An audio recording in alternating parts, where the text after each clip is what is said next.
7월 9일 월요일 오늘의 주요 뉴스입니다. 뉴욕 증시가 또다시 하락했습니다. 미국 고용지표 부진에 유로존 국채시장 불안까지 가세한 탓이었습니다. 때문에 3대 지수는 1% 안팎의 하락세를 보이며 주간 기준으로는 한 달 만에 가장 크게 하락했습니다.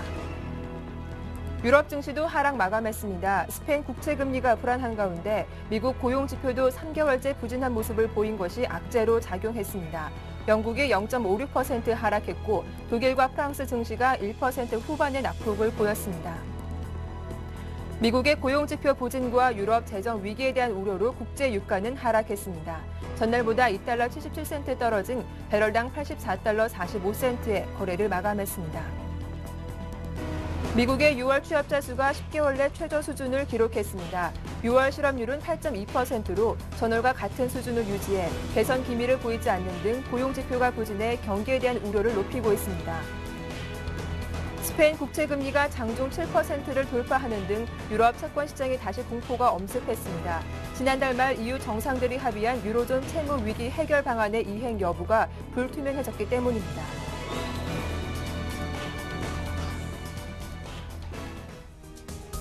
안녕하세요. 굿모닝 대박 예감 박미라입니다. 주말 잘 보내셨습니까? 다행히 비가 좀 그쳐서 화창한 날씨가 이어졌는데요. 이번 한 주도 무더위가 지속된다고 하니까 지치지 않도록 건강관리 잘 하시길 바랍니다. 자, 지난 주말 뉴욕 증시는 다시 내리막길을 걸었습니다. 기대했던 미국의 고용지표가 실망감으로 돌아오면서 뉴욕 3대 지수는 주간 기준으로 한 달 만에 가장 크게 떨어지기도 했는데요. 이제 시장은 또다시 유로존 재무장관 회의에서 어떤 이야기가 나올지 다시 한번 한 줄기 희망의 끈을 놓지 않고 있습니다. 먼저 미국의 고용지표 어떻게 발표됐는지 점검을 해보고 그리고 유로존의 국채 금리가 다시 급등하고 있죠. 이런 유로존의 상황과 이번 주 체크 포인트 함께 정리해보겠습니다. 글로벌 핫이슈 인백스 투자자문의 이현민 본부장 나오셨습니다. 안녕하세요. 네, 안녕하십니까. 예, 좀 가장 먼저 살펴봐야 할 소식이 핀란드 쪽에서 들려왔는데요. 이 핀란드 국가가 유로존의 빚을 대신 갚아주느니 차라리 유로존을 탈퇴하겠다 이런 강경 발언을 했다고요. 그렇습니다. 재무장관이 한 그 현지 일간지의 기사 이런 쪽에서 이제 발표된 내용인데요. 현재 핀란드와 네덜란드의 움직임이 유로존의 새로운 변수로 다시 떠오르고 있습니다. 유타 울루필라일렌 재무장관은 일간지인 카우팔레흐티의 기사를 통해서 최근 28일과 29일 지난달이었죠. EU 정상회담에서 합의한 채무를 공동 변제하는 부분, 그다음과 유럽 재정안정기구가 유로 안정화기구가 이탈리아나 스페인 국채에 직접적으로 매입하는 이런 내용에 대해서 현재 상당한 거부감을 토로한다라고 볼 수가 있겠습니다. 이렇게 재무장관이 채무 공동 변제 이런 부분에서 현재 우리나라는 이제 핀란드를 지칭하는데요. 핀란드는 이런 부분을 고려하지 않고 있고 이런 점은 우리가 바라는 바가 아니다라고 얘기를 하니까 정부가 부랴부랴 정부의 공식 입장이 아니다라고 선을 긋긴 했지만 그 여파가 좋지 않은 흐름으로 현재 나타난다라고 볼 수가 있겠습니다. 현재 핀란드가 요구하는 것은 스페인이나 이탈리아 등 추가적으로 구제 펀드에 자금이 들어갈 경우에는 이들 국가의 담보물을 받거나 추가적으로 향후 상환될 수 있는 내용으로서 이 부분이 움직여야지 이렇게 직접적으로 어떤 요건이 없이 그 스페인의 금융위기라든지 이런 쪽에 구제 펀드에 자금이 들어가는 것은 반대한다는 입장을 보이고 있고요. 핀란드는 네덜란드와 같이 현재의 이런 내용을 직접적으로 계속 개진하겠다라는 입장을 밝히고 있어서 다소 고민거리라고 볼 수가 있겠습니다. 네, 핀란드가 이렇게 강경 입장을 피력한다면 좀 만장일치는 어려워질 텐데 앞으로 합의사항 이행 전망은 어떻게 보십니까? 그렇습니다. 오늘 이제 9일 날 유로존 재무장관 회의가 이제 브뤼셀에서 열리고요. 그것이 이제 끝나게 되면 EU 재무장관 회의도 현재 연석이 돼 있는데요. 이렇게 본다면 현재 독일이 어느 정도 합의를 해줬던 내용들에 대해서 상당히 이견이 많이 도출된다라고 볼 수가 있겠습니다.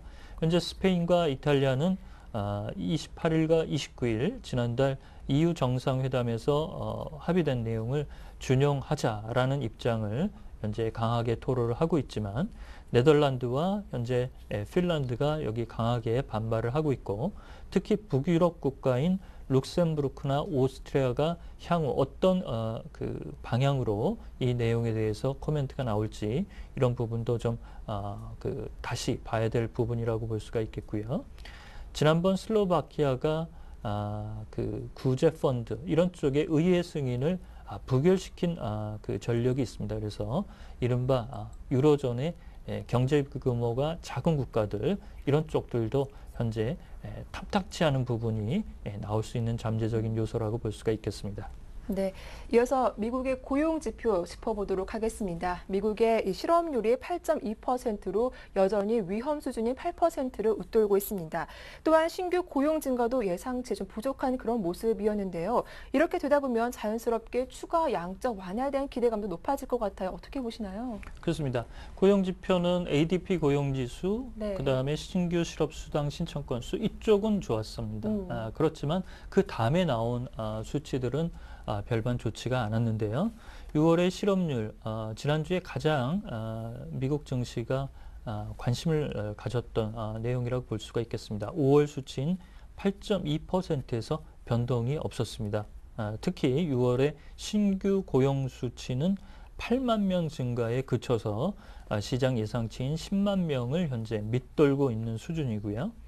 1월부터 3월까지는 신규 고용 수치가 두 자릿수 이상을 유지를 했는데 6월 들어서 한 자릿수로 현재 떨어지고 있다라는 내용을 보면 고용 지표의 현재의 움직임은 다소 편차가 있긴 하지만 질적으로는 현재 상당히 열화되고 있다라는 판단을 할 수가 있겠습니다. 특히 뉴욕타임즈는 미국의 실업률 수치가 8.2%가 연말까지 크게 변화하지 않을 것이다라고 코멘트가 나왔는데요. 지난주에 IMF가 미국의 경제 성장률 수치를 다시 조정하면서 현재 미국의 실업률 수치가 8.2%로 다시 수정이 됐었습니다만 이런 내용을 보면 실업률이 추가적으로 하락할 수 있는 내용 이런 것이 오바마 행정부로서는 굉장히 큰 현재 숙제라고 볼 수가 있겠습니다. 이렇게 6월 실업률 수치가 큰 변동이 없자 공화당의 롬니 후보가 이런 고용정책, 특히 오바마 행정부의 고용정책이 잘못됐다라고 목소리를 높이는 등 이런 그 파장이 계속적으로 불거지는 형태라고 볼 수가 있겠습니다. 네, 또 이번 주 미국에서 알코아를 시작으로 2분기 어닝 시즌에 진입하게 되는데요. 미국의 2분기 어닝 시즌 어떻게 전망하시는지요? 그렇습니다. 이번 주 미국 증시는 이제 실적 시즌의 내용들, 네. 기업들의 실적이 예상만큼 현재 나올 수 있느냐가 바로미터가 될 것으로 보이는데요. 9일 알코아가 실적을 발표를 합니다. 현재 실적 예상치는 주당 순이익이 6센트 정도로 예상을 하고 있는데요. 작년 수준은 28센트였습니다. 이 수치만 봐도 현재 주당 순이익이 상당히 떨어지고 있다는 점을 볼 수가 있겠고요. 2분기 매출 규모도 58억 4천만 달러로 현재 시장은 잠정 추정하고 있는데 작년에는 65억 9천만 달러 수준이었습니다. 그래서 매출이나 현재 주당 순이익 이런 내용들이 전년 대비해서는 현재 좋지 않다라고 볼 수가 있겠고요. 지난 금요일 날 알코아의 주가가 2% 이상 이렇게 하락한 부분도 실적 시즌에 대한 알코아의 어떤 기대감이 좀 희석된다라고 볼 수가 있겠고요. 이 밖에도 11일 날 정유업체인 쉐브론이 실적을 발표 예정입니다. 그래서 정유업체 최근 유가가 상당히 많이 떨어지고 있는데요. 이런 쪽에서 정유업체의 수익력 어떻게 움직이고 있는지 관심이 모아진다라고 볼 수가 있겠고요.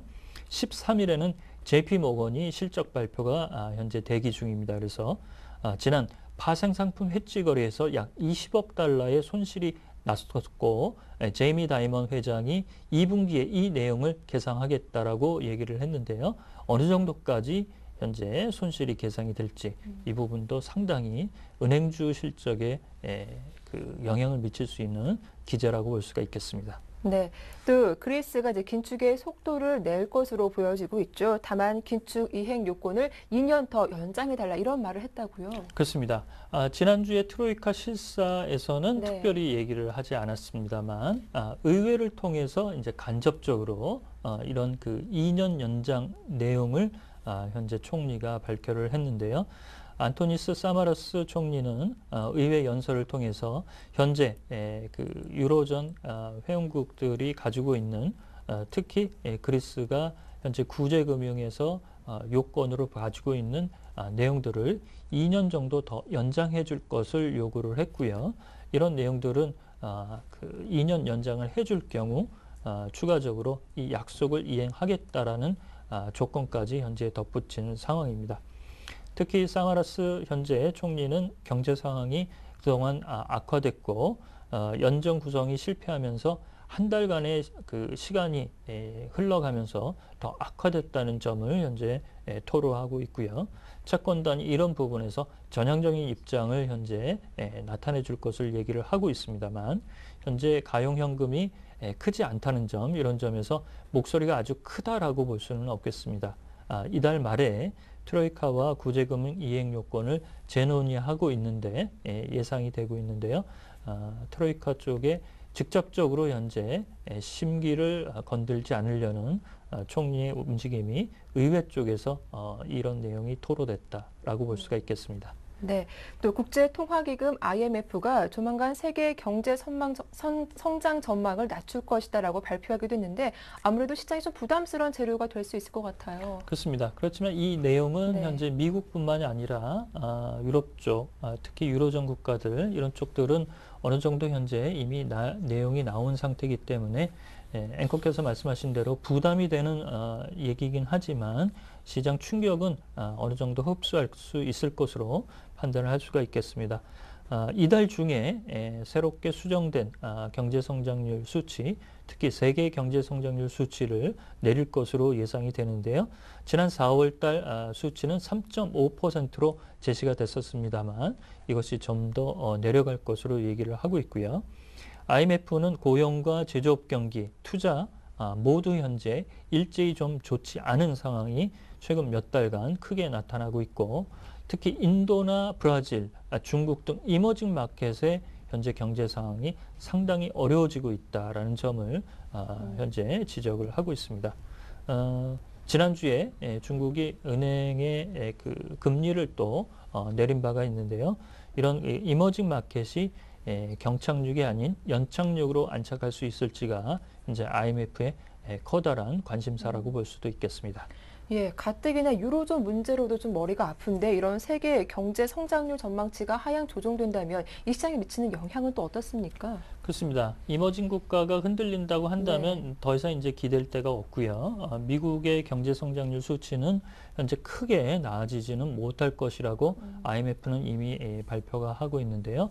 따라서 하반기에 경기 후퇴 국면 이런 쪽에 불안이 좀 더 크게 나올 것으로 현재 불안 요소가 나온다라고 볼 수가 있겠습니다. 특히 이번 주에 발표될 2분기 중국의 경제 성장률 수치가 12일 내지 13일 날 발표될 예정인데요. 이 수치가 어떻게 나올지가 현재 1차적인 관건이 될 것으로 보입니다. 예, 끝으로 이 원자바오 총리가 부동산 시장 이 억제 방안을 다시 한번 강조했다고 하죠. 어떤 이야기를 했습니까? 그렇습니다. 6월에도 한번 금리 인하가 나왔고 네. 7월 초에도 현재 금리 인하를 단행을 했습니다. 이런 금리 인하뿐만 아니라 은행의 창구를 통해서 신규 대출 이런 쪽을 현재 독려를 하고 있는데요. 이렇게 이제 그 유동성이 어느 정도 이제 풀리자 주택 경기 쪽이 다시 살아날 수 있는 가격 인상 요건 이런 부분의 조짐이 나타나자 투기적인 수요를 근절하겠다라고 원자보아 총리가 강력한 의지를 밝혔습니다. 원자보아 총리는 지난 주말에 부동산 시장의 규제를 현재 내용대로 변함없이 추진하겠다라고 밝히고 있는데요. 특히 지방 정부에는 세원의 25 내지 35%가 토지 매매에서 나오고 그 중국 쪽의 소비 경기 이런 쪽에서도 현재 주택 경기가 차지하는 비중이 상당히 영향이 크다는 점, 이런 점을 좀 차단하고자 하는 부분이라고 볼 수가 있겠습니다. 그래서 산업 재원으로 이런 그 선순환 구조, 그 대출수의 선순환 구조 이런 쪽이 잘 돌아갈 수 있도록 투기적인 수요를 막겠다는 입장이 다시 강력하게 나온 것으로 보이는데요. 최근 주택 거래, 특히 베이징 쪽의 주택 거래도 10% 이상 증가하는 등 이런 풀린 자금들이 투자적 수요로 들어가는 것을 차단하겠다는 의지가 나온 것으로 판단할 수가 있겠습니다. 네, 말씀 잘 들었습니다. 지금까지 인백스 투자자문의 이현민 본부장과 글로벌 핫 이슈 함께 정리해봤습니다. 수고 많으셨습니다.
네, 글로벌 증시 마감에 따른 오늘 국내 증시 영향 자세하게 정리해 보겠습니다. 두 분과 함께하죠. 샘플러스 이상로 전문위원과 신영증권 영등포지점 윤경수 차장 두 분 나오셨습니다. 안녕하세요. 네, 안녕하세요. 반갑습니다.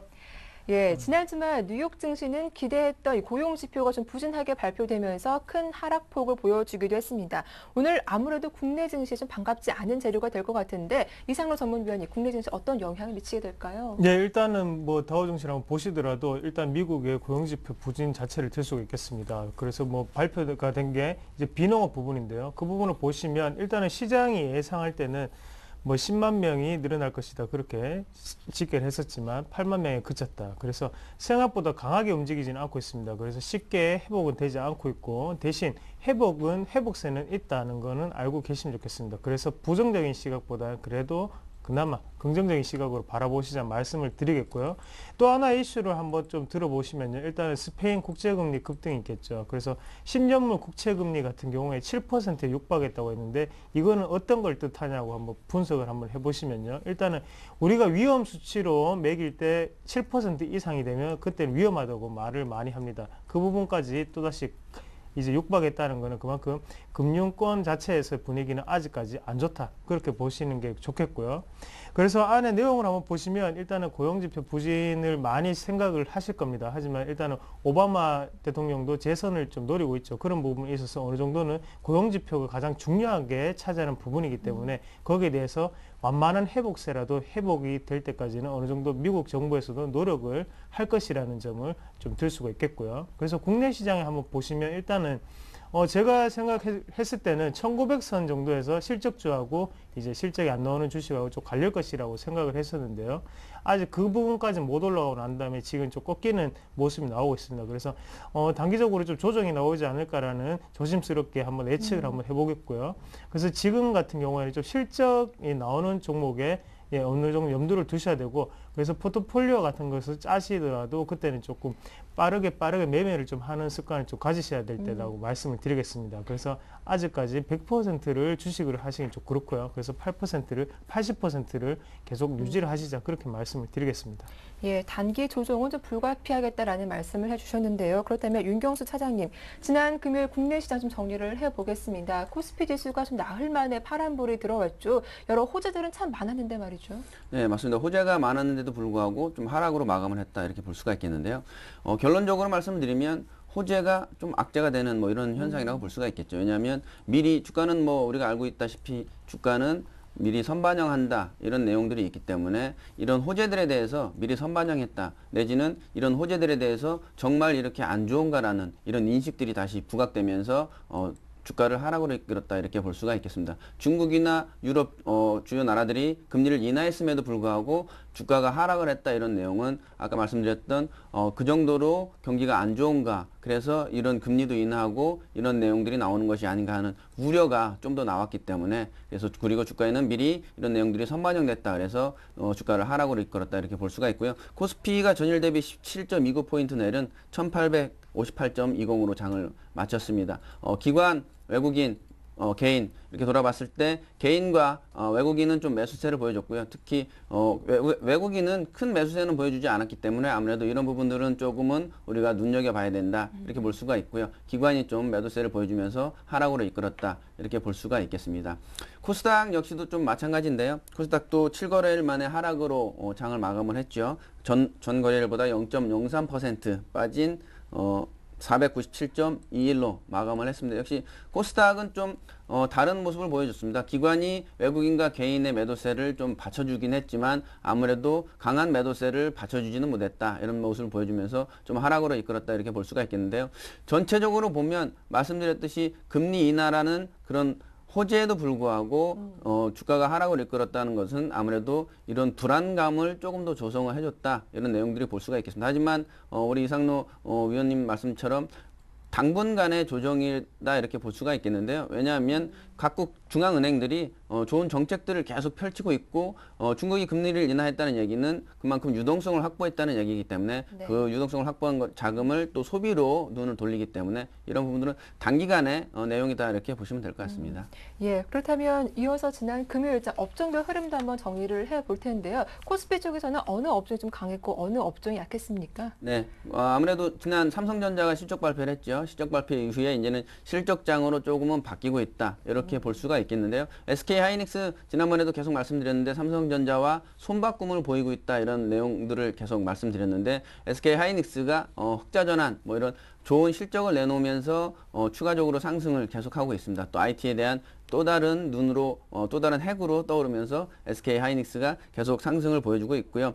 키스톤 글로벌하는 미국 소재의 점결탄 광산 뭐 이런 부분들을 매수한다 이런 내용이 나오면서 또 상승을 보여줬고요. 하지만 하락한 부분들은 전체적으로 좀 하락을 보여줬다 이렇게 볼 수가 있겠는데요. 특히 전자 업종이 좀 많이 하락을 보여줬다. 왜냐하면 삼성전자가 실적을 발표를 할 때 기존에도 보면 삼성전자가 실적 발표하기 전에는 조금 상승세를 보이고 실적 발표 일에는 하락세를 보이는 이런 패턴을 계속 보여왔기 때문에 이번에도 삼성전자가 실적은 나쁘진 않았습니다. 하지만 예상치에 부합했다. 이런 내용 때문에 하락을 보였기 때문에 예상치보다 훨씬 웃돌아야 사람들이 좀 관심을 보이기 때문에 예상치에 부합했다. 이런 내용 때문에 삼성전자에서 전기전자 업종이 좀 하락세를 보였다고 볼 수가 있겠습니다.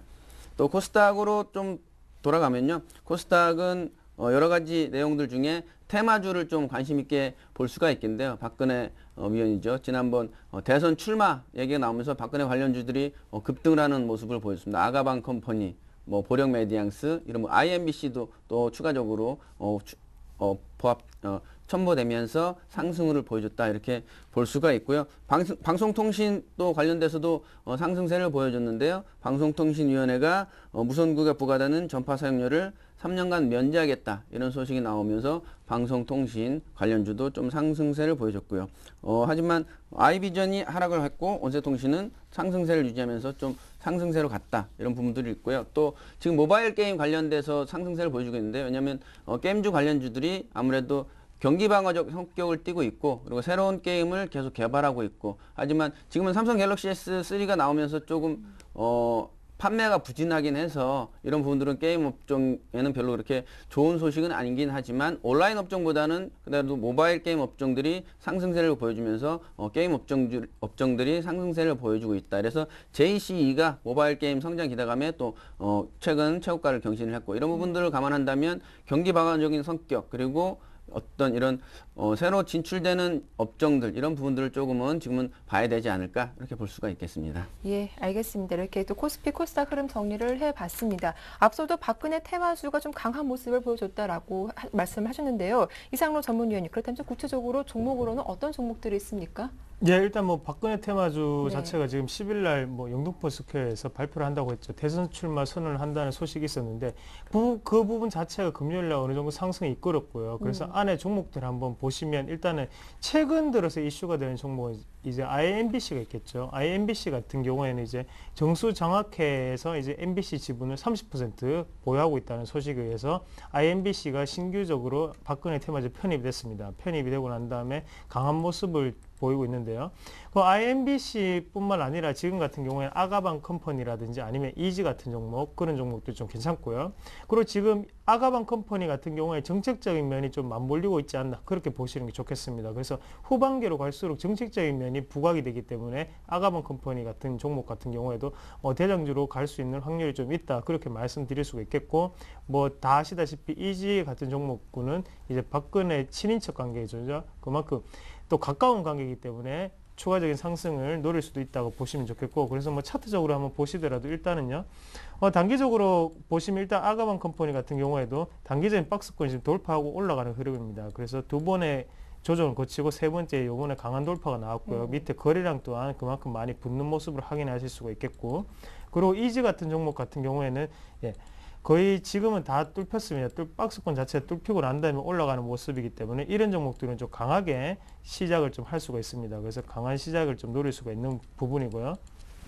그리고 뭐 실시간으로 지금 한번 뭐 포털 사이트 검색어를 보시면 김두관 테마주가 또 올라오고 있는데요. 네. 그만큼 또 김두관 전 이제 경남도지사죠. 그 부분에 대해서도 어느 정도 테마가 형성될 확률이 높고 강한 상승이 있을 수 있다 그렇게 보시긴 좋겠고 그래서 상대적으로 강세를 보이는 뭐 정치인 테마주를 든다면 박근혜 테마주하고 뭐 김두관 테마주가 있을 수 있겠다 그렇게 보시면 좋겠고 둘 다 같이 올라가긴 힘듭니다. 그렇기 때문에 하루가 만약에 박근혜 테마주가 올라간다면 그 다음 날은 또 김두관 테마주가 올라가고 또 한쪽은 약세를 보이는 흐름이 나타날 수 있기 때문에 그런 부분을 꼭 생각하셔서 흐름에 따른 매매를 좀 하시자 말씀드리겠고 테마주 같은 경우에는 항상 10% 내에만 좀 투자를 하시면 좋겠습니다. 그래서 안 하라고 한다고 또 안 하진 않죠. 그런 부분은 있으니까 대신 비중 조절은 확실하게 하셔야지 그만큼 뭐 뛰어난 수익률을 올릴 수 있다 그렇게 말씀을 드릴 수가 있겠고요.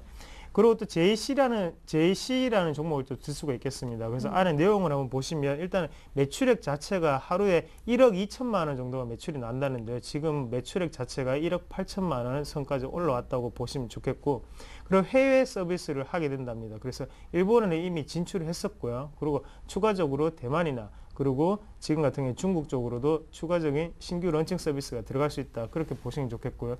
그만큼 또 스마트폰 게임이다 보니까 그만큼 파급력이나 아니면 전파력 같은 경우가 상당히 빠릅니다. 그런 부분을 꼭 생각하면서 투자를 하시자 말씀을 드리겠고요. 그래서 웅진홀딩스라는 종목을 또 한번 또 말씀을 드리고 싶은데요. 웅진홀딩스 같은 경우에 이슈가 되는 게 최근에 웅진코웨이 매각 기대감이 이제 상승을 하고 있죠. 그만큼 웅진코웨이가 어떻게 보면 다른 쪽으로 매각이 된다는 소식에 의해서 그만큼 또 매각 대금 자체가 1조 2천억 정도가 든답니다. 그 부분 자체가 이제 또 태양광 산업에 신규적으로 투자를 할 수 있기 때문에 웅진홀딩스 기업 자체에 추가적으로 긍정적인 방향으로 작용하지 않나 그렇게 시장을 좀 바라보는 것 같습니다. 그래서 어차피 이 종목 같은 경우 이때까지 봤던 차트들하고 좀 다릅니다. 이제 삼각수렴하는 형태로 지금 내려오고 있는데요. 그만큼 내려오고 난 다음에 다시 올라가는 추가적인 상승 패턴으로 바뀌고 있기 때문에 어느 정도 좀 지켜보셔야 되지 않나. 그리고 거래량 부분을 꼭 체크하시면서 투자를 하시면 좋은 결과가 있을 수 있다. 그렇게 말씀을 드리겠습니다. 네, 이렇게 특징주까지 정리를 해봤습니다. 이어서 코스피 쪽에서 매매 동향도 정리를 해볼 텐데요. 외국인과 기관들 어떤 종목들 사고 팔았는지 윤경수 차장님 정리해 네. 주시죠. 외국인 기관 좀 매수 종목 좀 살펴보도록 하겠습니다. 일단 외국인이 삼성화재를 가장 많이 샀습니다. 604억 정도 1위를 차지했고요. 그다음에 기아차, 한국전력, OCI, KT. 지금 삼성화재는 업계 1위 업체인데요. 아무래도 자사주 매입 소식이 나오면서 조금은 외국인들의 매력을 보여주지 않았나 이렇게 볼 수가 있는데요. 근데 다음 주 금통위가 있죠. 금통위에서 금리를 인하할 가능성이 없지 않아 있는데 혹시 금리를 인하하게 되면 보험주 그리고 은행주들은 좀 약세를 보일 가능성이 높기 때문에 이런 부분 좀 주의해서 보셔야 될 것 같고요. 기관의 매수세를 보여주면 또 호남석유, LG화학 그리고 LG 디스플레이, 금호석유, 현대중공업 순인데요. 지금 LG화학이나 호남석유 부분은 중국의 금리 인하 때문에 아무래도 화학업종에 좀 관심을 보여주기 때문에 기관이 매수세를 보여줬다 이렇게 볼 수가 있겠습니다. 또 매도 쪽으로 넘어가면요. 외국인의 매도가 강하게 나온 거는 삼성전자 아까도 말씀드렸듯이 실적이 기대치만큼만 나왔다 이런 부분 때문에 좀 실망감을 보여주면서 외국인 차익 실현을 좀 나온 것 같습니다. 그래서 외국인의 매도세가 나오면서 삼성전자가 가장 강한 매도세를 보여줬고요. 그 다음에 한라공조, LG전자 그리고 하이마트, 현대제철 순이고요.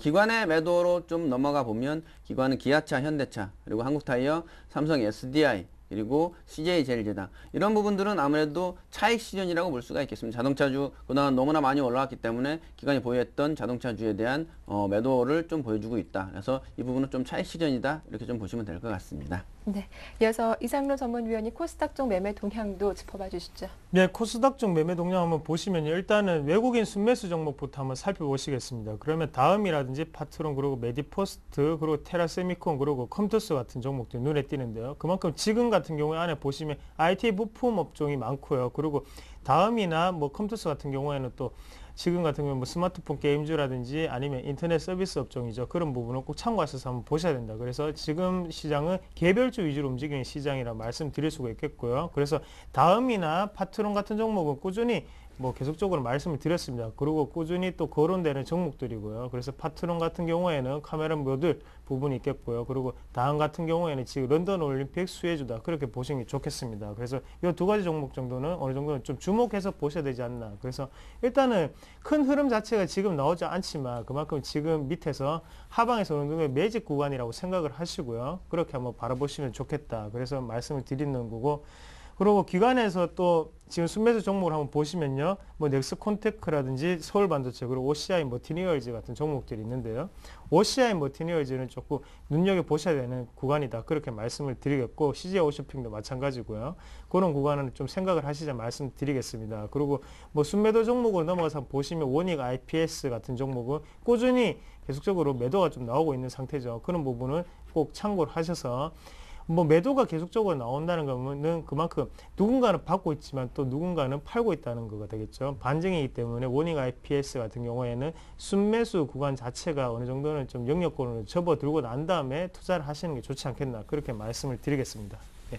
네, 이렇게 코스닥 쪽 매매 동향도 정리를 해봤습니다. 이어서 윤경수 차장님께 추가 좀 질문을 드려볼까 하는데요. 최근 들어서 화학주가 중국발 모멘텀을 받아서 가파르게 오르고 있습니다. 그동안 조정이 많이 깊기도 했었는데 이런 화학주 앞으로 전망은 어떻게 보시는지 의견 들어볼게요. 네, 화학주가 그동안은 좀 매도세 그리고 네. 관심이 조금은 덜했다 이렇게 볼 수가 있겠습니다. 하지만 중국이 지난달에도 금리를 인하를 했죠. 그때는 좀 관심을 덜 보였다가 이번에 이제 금리 인하를 또 다시 강행하면서 화학주가 이제는 관심을 좀 보여주고 있다. 그리고 특히 기관에서 이제는 화학주를 대량으로 매수를 하고 있다. 이런 부분 관련돼서는 좀 더 화학주에 관심을 좀 쏟으셔도 될 것 같다. 이렇게 볼 수가 있고요. 특히 호남석유, 아까 말씀드렸던 LG화학 이런 부분들은 LG화학은 특히 워낙 많은 낙폭을 보여줬던 업종이기 때문에 추가 상승 여력이 충분히 보여진다 이렇게 볼 수가 있기 때문에 기관의 매수세가 보여주고 있는 이런 업종들을 충분히 보시면서 그리고 대신 실적이 지금 계속 나오고 있기 때문에 실적도 좀 주의 깊게 보자 이렇게 말씀을 드리고 싶습니다. 그래서 중국의 모멘텀 때문에 화학주가 올라가긴 하지만 무조건 따라가기보다는 실적을 어느 정도 내는가에 따라서도 주가에 영향을 줄 수 있기 때문에 이런 두 가지 부분을 좀 관심 있게 보시면서 좀 대처를 하자 이렇게 말씀을 드릴 수가 있겠네요. 예, 화학 업종 내에서도 실적에 따라서 좀 차별화 전략이 필요하겠다라는 의견을 주셨는데요. 이어서 이상로 전문위원님, 지난 금요일이었죠. 삼성전자가 최대 실적을 발표했음에도 불구하고 2% 좀 급락이 나왔습니다. 이런 삼성전자를 포함한 대형 IT주, 이번 주 흐름은 어떻게 전망하시는지도 의견 들어볼게요. 네, 일단은 뭐 삼성전자 같은 경우에 네. 실적에 문제가 있는 게 아니고 지금 수급적인 부분이 조금 문제가 되는 것 같습니다. 그래서 대부분의 랩 상품들이 지금 삼성전자를 대부분 다 편입을 하고 있는데요. 그래서 적게는 10%에서 많게는 30%까지 지금 랩 상품들 대부분이 편입을 하고 있는 상태고요. 그래서 그 부분에 대해서 랩 상품이 좀 많이 편입을 한다면 그때는 항상 조금 추가적으로 항상 하락을 항상 좀 많이 보였었는데요. 그래서 경험적으로 보실 때 OCI도 그랬었고요. 지금 보면 또 뭐 삼성중공업이라는 종목도 좀 그랬던 부분이 좀 있었고, 그래서 삼성전자 같은 부분도 좀 그런 부분이 좀 작용하지 않나 보시면 좋겠습니다. 그래서 뭐 일단 IT 부품 업종도 마찬가지고요. 실적적인 부분이 지금 분명히 잘 나오고 있습니다. 그래서 어느 정도 지금 생각보다는 시장 기대치보다는 대부분 다 선방하고 있고요. 그런 부분을 생각하셔서 일단 그런 삼성전자보다는 그런 주변의 IT 부품 업종, 그래서 관련 업종 쪽으로 한번 보시자. 그래서 관련 종목군을 한번 보시는 게 안 낫겠나. 그래서 삼성전자 같은 경우에는 그만큼 어느 정도 큰 수급이 들어와 줘야 됩니다. 그런 부분을 생각하시면서 투자를 좀 더 하시면 좋겠다. 그래서 반등 시점을 한번 노리시자 말씀을 드리겠습니다. 네, 의견 잘 들어봤습니다. 지금까지 두 분과 함께했죠. 샘플러스 이상로 전문위원과 신영증권 영등포 주점의 윤경수 차장 두 분과 함께했습니다. 두 분 모두 수고 많으셨습니다. 감사합니다. 예, 고맙습니다.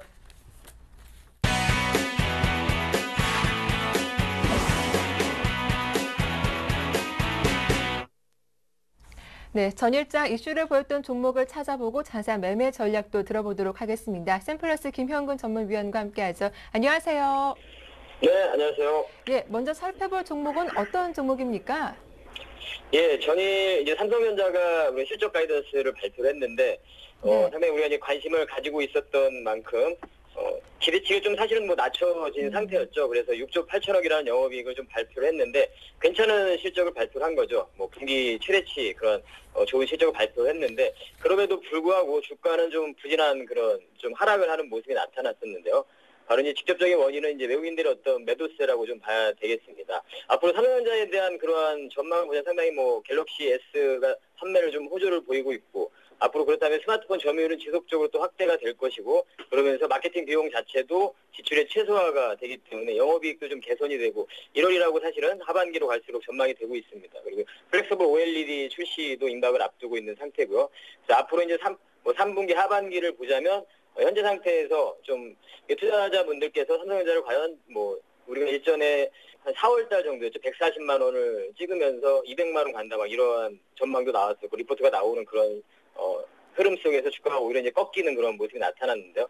이제 시장의 어떤 흐름으로 좀 판단을 해야 될 것 같습니다. 그래서 동종목을 만약에 이제 개인 투자자분들께서 접근한다면, 제가 일전에는 사실은 6월 26일 날이었습니다. 그때 시장이 또 하락하는 6월 말 정도에 하락하는 구간에서 삼성전자를 한번 관심 종목으로 말씀을 드렸습니다. 좀 하락을 할 때 좀 모아가는 좀 중장기 관점으로 봤을 때 그러한 전략을 말씀드렸는데, 당분간에 이제 이 부분은 이 종목에 대한 부분보다는 시장에 대한 흐름을 좀 봐야 될 것 같은데요.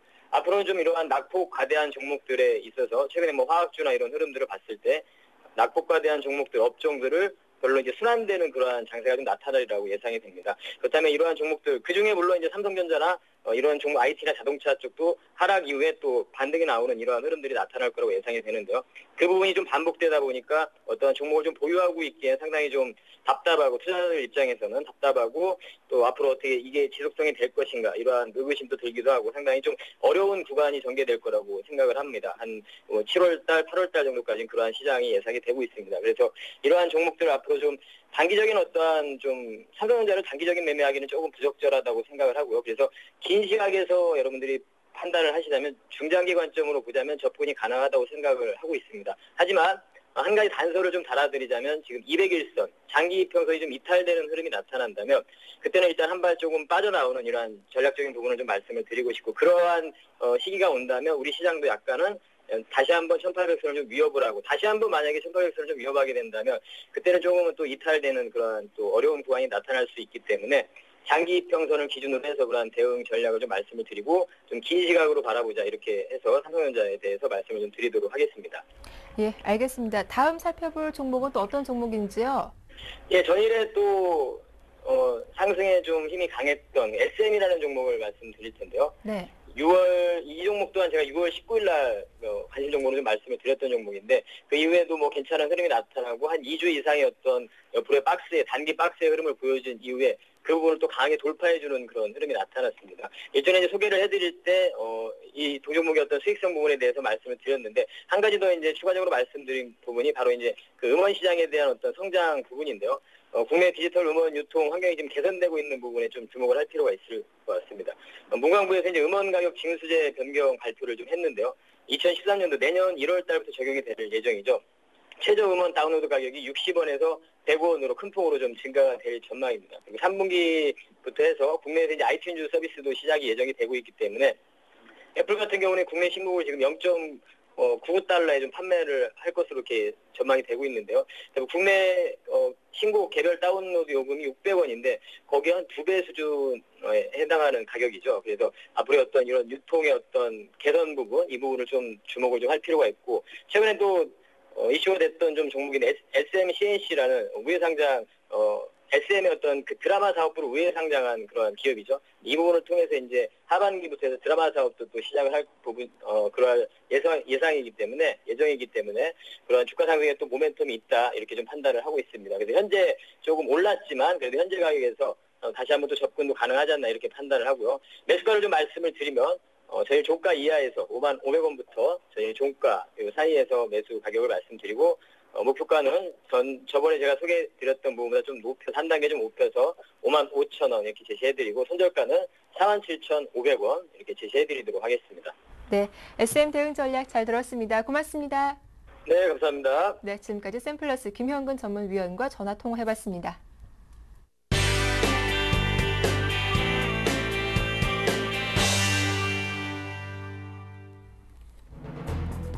정부가 다음 달 8일 발표할 2012년 세제 개편안을 놓고 여러 대안들을 막바지 조합 중입니다.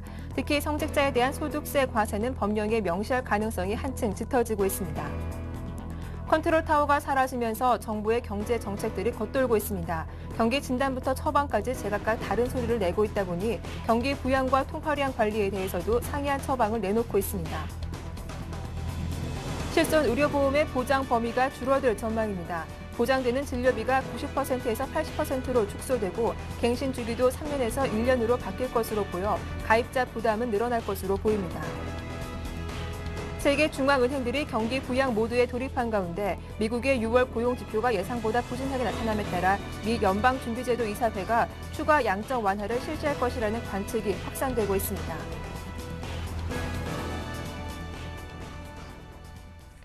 네, 이슈앤 이슈 오늘 순서는 서울경제신문 증권부의 서운영 기자와 함께하겠습니다. 안녕하세요. 안녕하세요. 네, 정부가 다음 달 8일 2012년 세제 개편안 발표를 앞두고 막바지 조율 작업에 돌입했습니다. 성직자 근로소득 과세, 주식 양도차익 과세처럼 민감한 사안들이 막판 조율 대상일 텐데요. 어느 정도 가닥이 잡힌 겁니까? 네, 가장 민감한 사안으로 꼽히는 성직자에 대한 소득세 과세는 법령에 명시할 가능성이 높아지고 있습니다. 현재 성직자가 받는 각종 수당을 어떻게 근로소득의 범위로 규정할 것인지 여부를 저울질하는 단계인 것으로 전해졌는데요. 이는 현행 소득세법에 성직자 비과세 조항이 없는데도 일선 세무서들이 관행적으로 성직자들에 대해서 과세를 적극적으로 하지 않아서 탈세를 눈감아주고 있다는 논란을 종결짓기 위한 차원으로 풀이됩니다. 하지만 탈세의 온상이란 논란을 사온 종교법인에 대해서는 법인세를 매기는 방안이 이번 세제 개편안에 담기지 않을 것으로 보입니다. 그래서 몸통은 놔두고 깃털만 건드린다는 비판이 우려되고 있습니다. 각종 금융소득에 대한 과세 기준 강화 방침은 여야 의견이 수렴되는 선에서 세제 개편안에 포함될 것으로 전해졌습니다. 주식 양도차익 과세 대상 대주주의 지분율 기준에 대해선 새누리당과 민주당 모두 2%로 낮추자고 주장하고 있는데요. 문제는 대주주 지분율이 아닌 지분 시가총액 기준입니다. 여야 간 이견의 폭이 굉장히 큰데요. 정부가 절충점을 찾기는 쉽지 않을 전망입니다. 현재는 시총 100억 원 이상 지분 보유 주주에 대해 과세하는데요. 새누리당은 이 기준을 70억 원 이상으로, 민주통합당은 50억 원 이상으로 강화하겠다고 공약하고 있습니다. 종합과세되는 금융소득 기준도 현행 4천만 원 이상보다 낮춰지는 방안이 유력합니다. 새누리당은 이를 2천만 원 이상으로, 민주통합당은 3천만 원 이상으로 각각 낮추자고 공약하고 있기 때문입니다. 이에 따라 정부는 양당의 절충값을 찾아서 내년에 3천만 원 이하로 적용하고 나서 일정 시한이 지난 후에 2천만 원 이하를 적용하도록 법에 명문화하는 단계적 기준 강화를 채택할 수도 있습니다. 네. 정권 말 레임덕 현상이 나타나면서 위기를 관리하고 또 경제 방향을 제시해야 할 컨트롤 타워가 제 역할을 못하는 사례가 속출하고 있는데요. 현재 어느 정도 상황입니까? 네, 아무래도 좀 경제 방향을 좀 결정하고 또 진단을 내려야 할 당정청이 계속 좀 의견이 충돌하고 있는 모습을 보이고 있는 건데요. 경기 부양 방식, 가계부채 해법, 통화량 관리, 무상보육 대책, 또 취득세 감면 같이 굵직한 경제 현안마다 당정청이 머리를 맞대고 조율하는 것이 아니라 무성의하게 설익은 정책들을 쏟아내고 있다는 겁니다. 여기에 한일 군사협정 사례처럼 청와대와 외교통상부가 볼썽사나운 책임 공방까지 벌이면서 국민들은 피로감을 넘어서 허탈감을 호소하고 있습니다.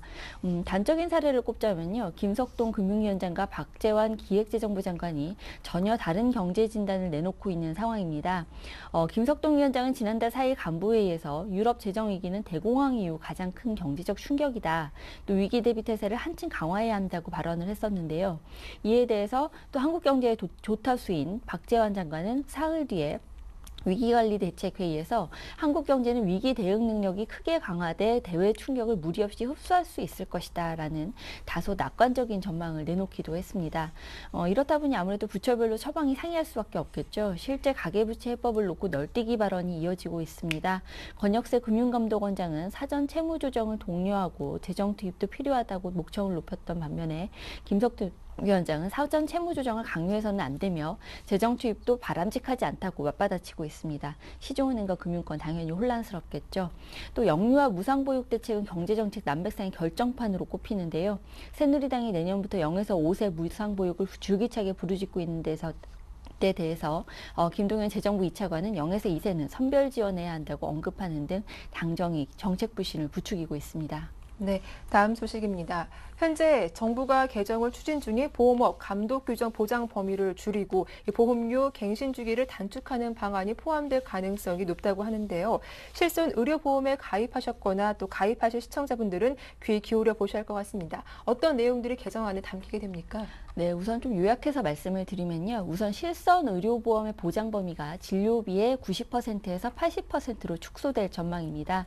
또 보험료 갱신 주기도 3년에서 1년으로 줄어들고 매년 보험료를 올릴 수 있는 한도를 현행 25%에서 10% 안팎으로 축소하는 방안도 논의되고 있습니다.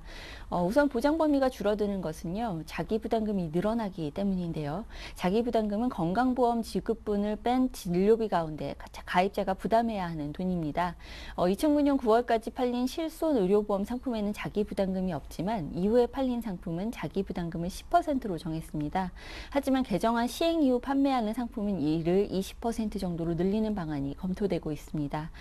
일단은 자기부담금을 모두 늘릴지 일부 항목만 늘릴지는 아직 결정되지 않았는데요. MRI처럼 불필요한 고가 진료가 잦은 항목만 늘리는 방안도 거론되고 있습니다. 보험료를 3년에 한 번씩 바꾸는 현행 규정을 바꿔서 매년 조정하게 되는 것은 갱신할 때 보험료가 급격히 비싸지는 부담을 덜고 가입자의 선택권을 보장하기 위해서인데요. 보험료 책정에 결정적 영향을 주는 위험률도 기존 25%에서 10% 안팎으로 한도를 줄이는 방안도 검토되고 있습니다. 금융위는 일반 장기 손해보험 상품에 특약으로 끼업하는 실손 의료보험의 설계 방식을 바꾸는 방안도 추진한다는 방침인데요. 실손 의료보험에 가입하려면 불필요한 다른 상품까지 계약해야 하는 게 불합리하다는 지적에 따라서 독립적인 별도 판매 방식을 도입하려는 겁니다. 네, 미국의 6월 고용 지표가 예상 밖으로 부진하게 발표되면서 미 연준이 이 추가 양적 완화를 실시할 거라는 관측이 늘고 있다고요. 네, 아무래도 월가에서는 이제는 하느냐 안 하느냐의 문제가 아니라 시기의 문제다라는 얘기들이 쏟아져 나오고 있습니다. 일단 이달 말에 한 차례의 이 위원회가 열릴 것이고요. 또 9월에 예정이 돼 있다 보니까 7월이냐 9월이냐라는 얘기를 하고 있는 겁니다. 추가 양적 완화에 대한 기대감이 무르익으면서 지난 주말 미 국채 10년물 수익률은 사상 최저 수준에 근접한 1.54%까지 떨어지기도 했는데요. 앞서서 지난 6월 미 노동부는 6월 실업률이 8.2%로 전월과 같고 또 신규 고용 증가는 8만 명에 달한다고 발표했습니다. 아무래도 좀 심각한 수준에 달하다 보니까 3차 양적 완화 당연히 나와야 하는 거 아니냐 이런 관측들이 나오고 있는 겁니다. 예, 말씀 잘 들었습니다. 지금까지 서울경제신문 증권부의 서은영 기자와 함께했습니다. 수고 많으셨습니다. 감사합니다. 네, 굿모닝 대박 예감 1부 순서는 여기서 마치겠습니다. 저희는 잠시 후 2부로 다시 인사드릴게요. 고맙습니다.